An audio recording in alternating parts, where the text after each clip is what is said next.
Nama yang mencerminkan dia orang Islam. Jarang orang bukan Islam pakai nama itu.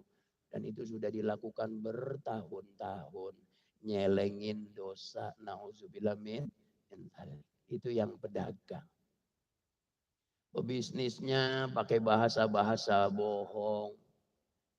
Sehingga dia dapat keuntungan dengan cara mengorbankan orang lain jadi korban kebohongannya.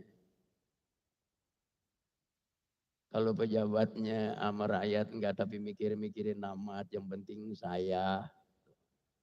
Sehingga rame jadi berita sampai sekarang. Enggak habis-habis. Masya Allah, tabarakallah.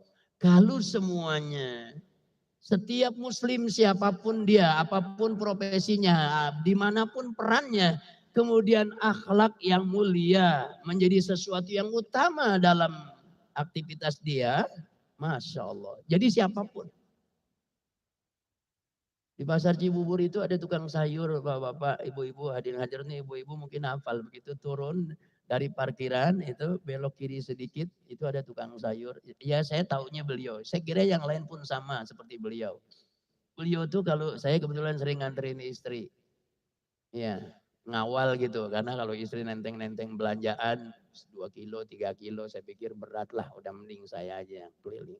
Tapi kadang-kadang nganterin istri ke pasar tuh ngebosenin juga. Lama banget nggak taunya dapetnya kangkung sama tempe doang bapak-bapak ibu sekalian yang saya hormati. Ya. Itu Masya Allah. Kalau beli ketimun atau beli yang lain itu selalu saja timbangannya itu cek gitu. Saya bilang, bang itu tadi udah cukup. Nggak apa-apa Pak Haji. Daripada hak Pak Haji ada di saya, mendingan hak saya ada di Pak Haji. Saya ikhlas, saya ridho. Kalau hak Pak Haji ada di saya, masalah buat saya. Masya Allah, tabarakallah. Ini betul-betul dipakainya akhlak agama.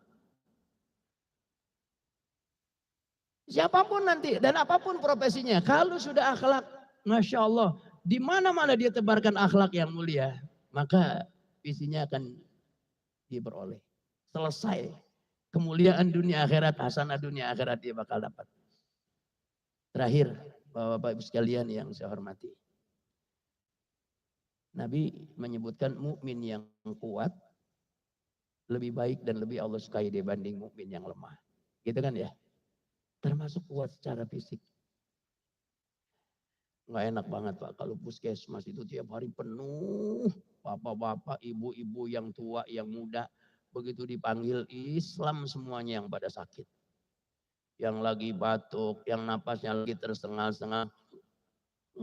Asmanya kumat bapak ini. Itu dipanggil Ibu Siti Aminah, lah kan Islam berarti. Ibu Siti Mahmudah, kan? Pak Mahmud, Pak Hamid, Pak Muhammad, Islam semua. Yang sakit Islam semuanya. Mau nggak mau untuk terrealisasi misi ini, maka akhirnya kita berkewajiban menjaga kesehatan fisik mental kita.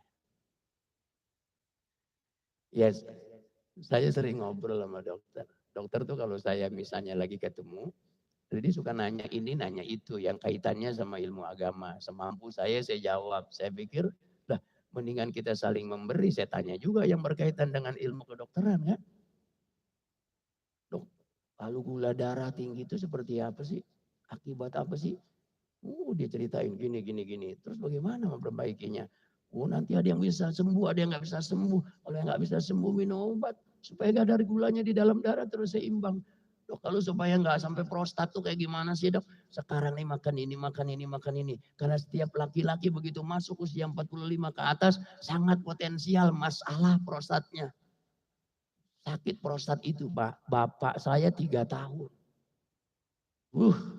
Begitu 3 tahun belakangan, ya orang tua, kakek-kakek, dari satu sisi saja, ke masjidnya jadi sering terganggu.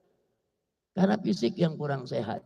Maka akhirnya menjaga kesehatan fisik kita, menjaga kesehatan mental kita, menjadi penting agar bisa terrealisasi visi dan misi setiap kita. Karena 2 ayat yang saya paparkan tadi, jelas arahnya bahwa muslim dalam hidupnya, visinya jelas, misinya jelas. Dan mudah-mudahan kita para pelakunya. Amin ya rabbal alamin. Bapak Ibu hadirin